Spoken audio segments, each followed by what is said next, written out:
Welcome to today's edition of Inside the Cave, and today's broadcast sponsor is MidAmerica Transplant. April is National Donate Life Month, a time to encourage all of us to register as organ, eye, and tissue donors and to celebrate those that have saved lives through the gift of donation. Join the Missouri State Bears in this important cause and register your decision to be an organ, eye, or tissue donor at sayyesgivelife.org. The last two seasons, Missouri State and MidAmerica Transplant have partnered with Green Up Games. That was supposed to be in the third year now, but unfortunately with the cancellation of spring sports, that can't happen. However, with us today from MidAmerica Transplant is Ms. Tara Skaggs. Welcome to Inside the Cave, Tara. Thank you, Art. Thanks for having me. You bet. Well, can you tell us a little bit more about MidAmerica Transplant as well as the Green Up Initiative?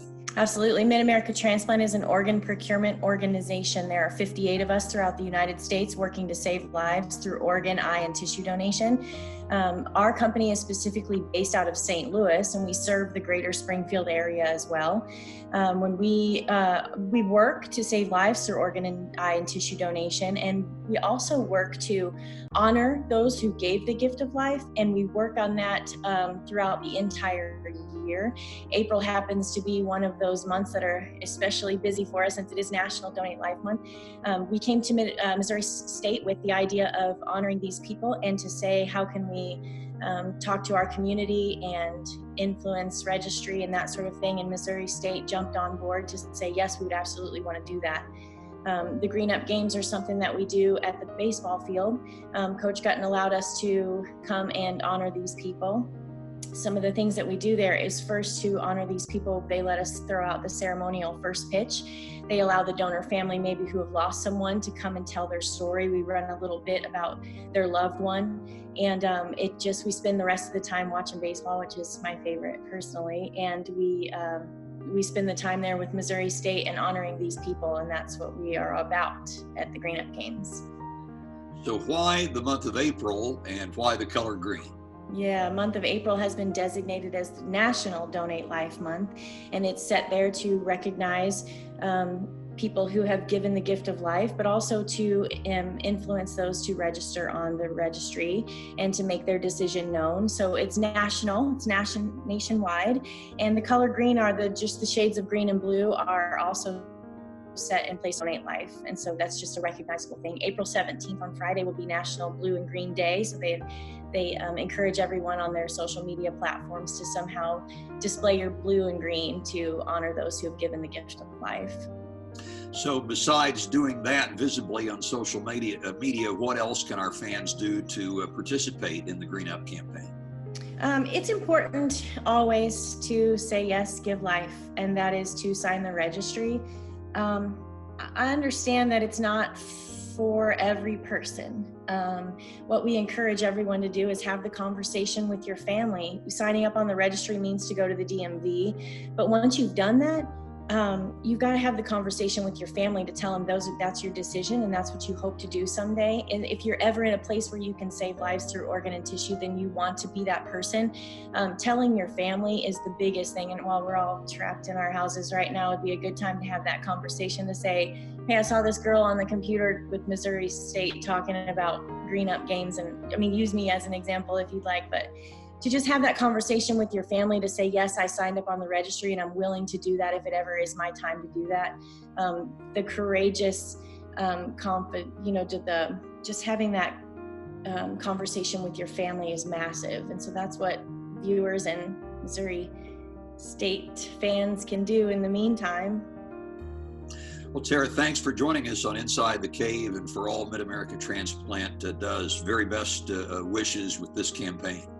Thank you. We appreciate partnering with Missouri State. Thank you so much.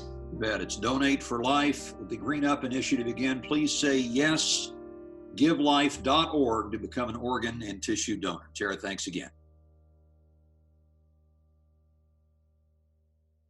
At this point, we'd like to welcome Missouri State head baseball coach Keith Guttin to Inside the Cave. Welcome, Coach. Good to be here. Good to be anywhere outside of my house. Well, Coach, I know organ and tissue donation is something that's near and dear to you. You might please tell us a little bit more about your involvement. Well, I really didn't have anything to do with it, Art, but my middle daughter donated a kidney. It's been probably a year and a half ago to a lady actually that did her nails, and they became good friends. And Lindsay was a perfect match, and she went to University of Missouri Hospital and did the donation there of her kidney, and she came out of it great. And the other lady's doing very, very well, and Lindsay's still getting her nails done over there. Well, that's a great personal story. Today's broadcast partner, obviously, is MidAmerica Transplant. We'd like to thank University Plaza Hotel as well, the intersection of local and luxury, University Plaza Hotel and Convention Center. So, Coach Guttin, March 12th is a day we will all remember.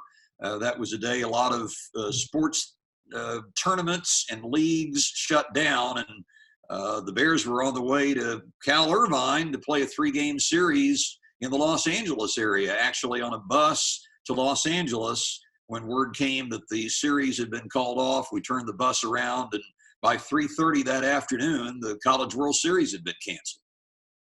Quite a day, Art, and I wasn't on the bus, but the bus turned around at Clinton, came back. We were going to have a short workout and kind of go over things, and then we found out that the NCAA had canceled postseason. I think initially on March 12th, given the information that all of us had, we were pretty disappointed, upset, and angry that they had made such a decision so early. Yeah. As we come to find out, it was the right decision. Certainly, maybe they had more information than we did. And soon thereafter, the Valley followed up and the whole season was canceled. And we can certainly understand why. Because I know you and I had talked just before the bus left, and we're thinking, well, San Jose State might not make it in next weekend because they're from California, but Alabama in the middle of the week, they'd probably be all right. But little did we know at that point. No, and it's like anything else. You have to be flexible, and it was the best decision. Everybody, in that particular, on that bus and in that baseball family is doing well. And I thought back, Art, to when we made the trip to Rice, and we were in the Houston airport, and I mean that's a pretty crowded airport, but in communicating with the players and all the players and their families, at this point everybody's well. That's good. Obviously.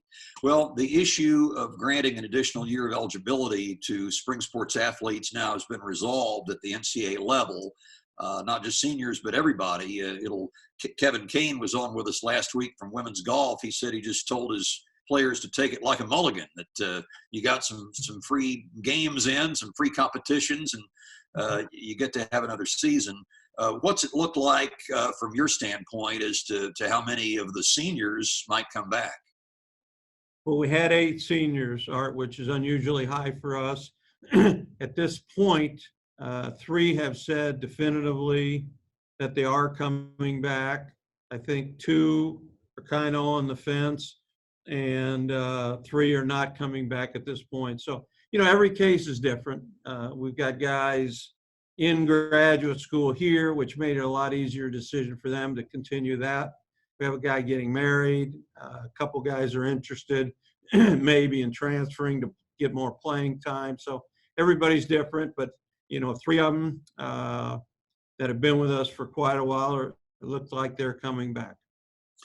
Well, of course, the NCAA made that decision, but different schools can make their own decisions. Wisconsin this week said, no, you're not welcome. Move on. We're going to bring in the freshmen. Missouri State has said that the seniors are welcome back. But from a financial standpoint now, how does that work for them? Well, actually, of the 8 seniors, 3 were on aid this past year. And of those 3, right now, it appears just 1 will come back. And in baseball, we don't deal with, we have full scholarships, but we don't give out full scholarships. So the institution is going to pay for that young man to return.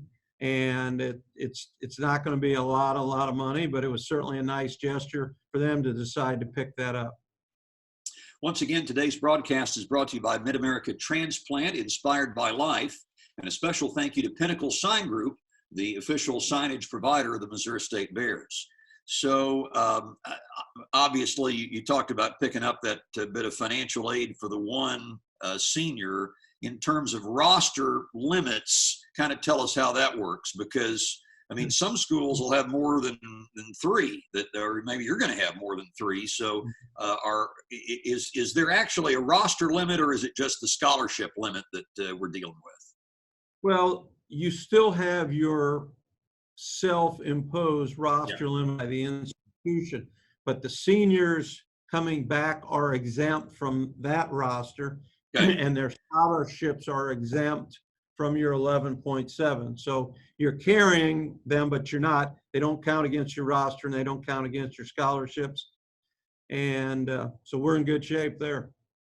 What's your situation now with incoming players that have already committed to come into the program, and how that's going to work? You expected the seniors to move on. Some of them are still going to be there, and now you're going to have just more players. You are, and I think that's more a practice issue, Art, than anything. None of the guys that are incoming have changed their mind at this point. We have a few guys that were still on the team that are blocked, so to speak, and they're going to, I think, move on. So we're going to have some guys transfer out at this point because they want to get more playing time, certainly understandable.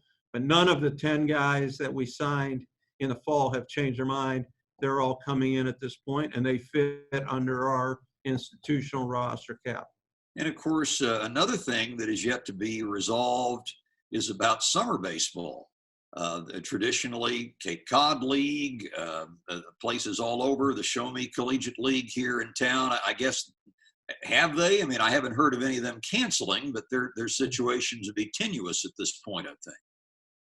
The only one that I'm aware that's canceled, Art, is the Valley League out on the East Coast. And I think most will follow professional baseball's cue in that, depending on when MLB could start, will start. I think you'll see some of the others, minor leagues as well. I think everybody would be happy with a month of summer baseball toward the end of the summer. If not, guys are just going to have to train on their own, which they're more or less doing now if they have a place to do it. And then that brings up another issue about, right now our athletic facilities are closed to the student athletes at Missouri State, except those that have to get training and rehab services, and that's very limited.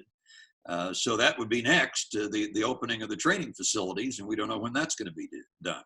Well, again, we have probably 5 or 6 guys that are locally here, and the rest that we've communicated with, they're using their initiative. Some are going to open fields when they're not thrown off them. Some guys have a tee in the basement set up with an area to hit in. Other guys play catch with relatives. So guys are using their initiative. A lot of these guys have place to lift in their own home.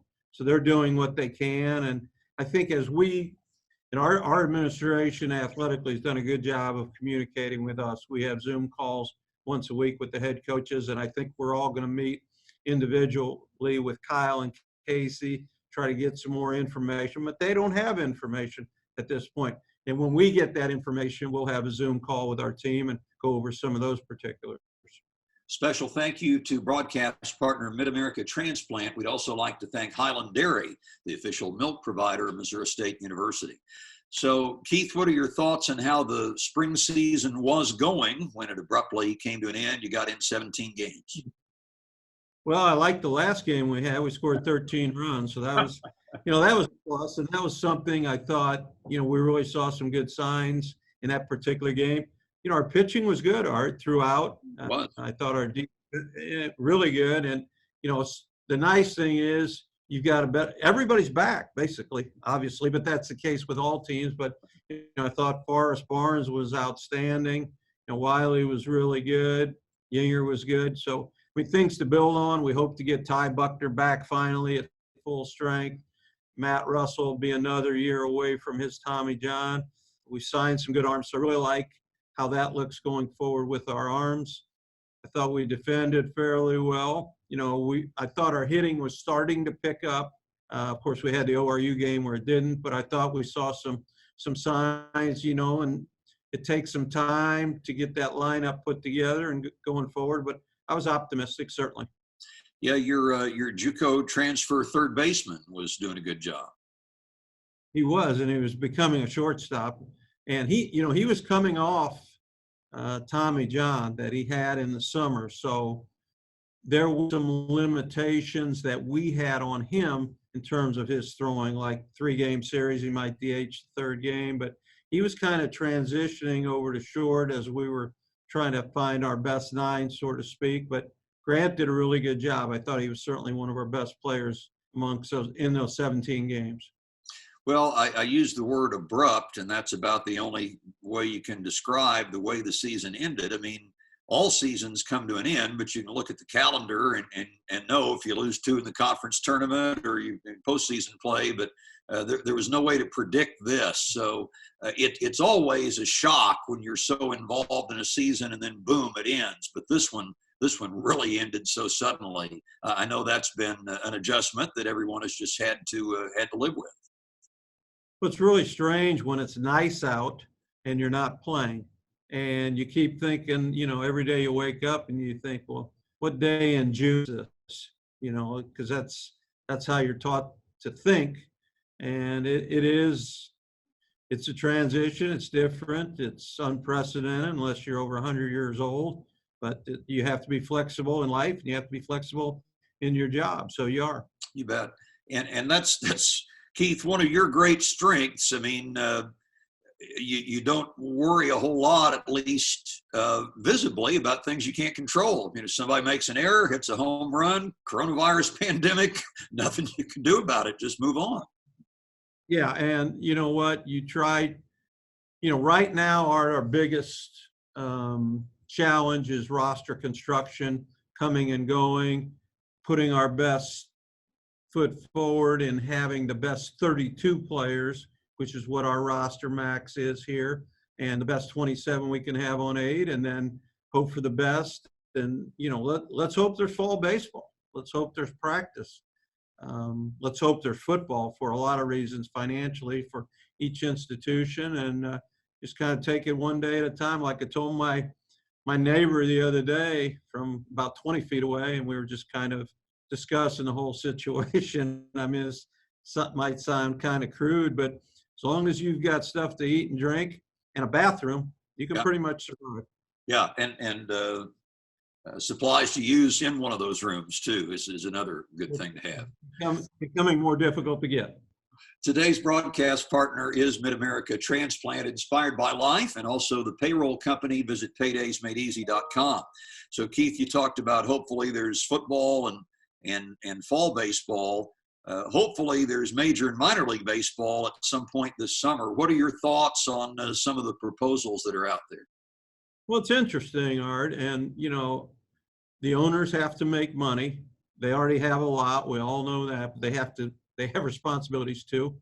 And then the players have to get paid. And I texted a little bit with some of those guys, and bigger concern would be the minor league guys who don't have any money, and they need to get taken care of as well. Then you talk about some of these leagues, Cape Cod doesn't run basically on attendance. A lot of them don't even charge, Art. They're local. They might take donations, but a lot of their fundraising in the off season. Now you take a league like the Northwoods League, they're very dependent on attendance and concessions. They sell a lot of beer in the Northwoods League, but those people are going to struggle. And you hope if the season is totally missed that they don't have to lose their franchise. But I mean, there's a lot of implications that could happen down the line depending on how long this lasts. Yeah, no question.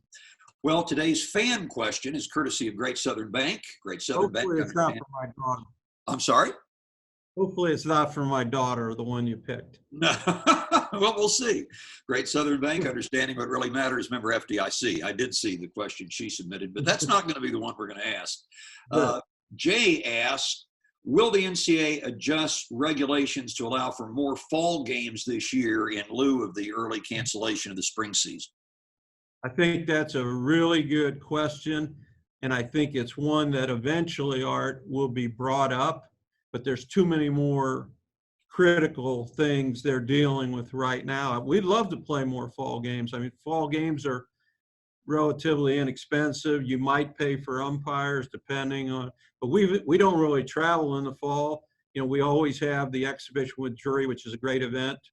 And we plan on having that as long as there's fall baseball. There's no travel involved. The umpires donate their services. It goes for a great cause. We played Wichita here last year, so we paid for home umpires. And I mean, those are great learning experiences, and every coach wants to see his players in the heat of a game from an evaluation standpoint. But I would hope we would be able to play more fall games, but I don't think that's been discussed at this point. I imagine, though, you're working on schedule for next year? Schedule's done for the most part. And, you know, I think, you know, we had some discussion on one of our head coaches' calls, and I think the Valley, obviously every institution, every league, they're all looking for cost-cutting measures. So I'm sure some of the league situations may be discussed going forward. Nothing's been decided at this point. Fortunately, on our schedule, we have 14 weekends. 13 are filled at this time. Our bye weekend in April is not. But of those 13 weekends, we have 8 home weekends. Wow. And of 5 road weekends, none of those are flights. So if there was a year we could save some money on travel, we certainly will next year. And this is yet to be determined, I guess, but I would imagine, will the conference tournament stay at Southern Illinois where it was going to be this year? At this point, I would say yes. You know, the other interesting thing is, Art, there's no minor league schedule, period, for 21 yet, because the end of the agreement this year between MLB and the minor leagues is ongoing, and the discussions are ongoing. So there's physically no schedule yet. So if there's no schedule, it would be hard to try to get the conference tournament here at this point, because they want information, the Valley wants information. So I would say at this point, it will be at SIU. Coach, we've appreciated it as always. Stay well, and hope to see the Bears back on the field in the fall and certainly next spring. Sounds great. Thanks for having me, Art. You bet. Well, this has been Inside the Cave, presented by MidAmerica Transplant. April is National Donate Life Month, a time to encourage all of us to register as organ, eye, and tissue donors and to celebrate those that have saved lives through the gift of donation. Join the Missouri State Bears in this important cause and register your decision to be an organ, eye, and tissue donor at sayyesgivelife.org. That's this week's edition of Inside the Cave with Coach Keith Guttin for Missouri State. Art Haynes saying thanks for joining us. Be safe. We'll talk to you next week.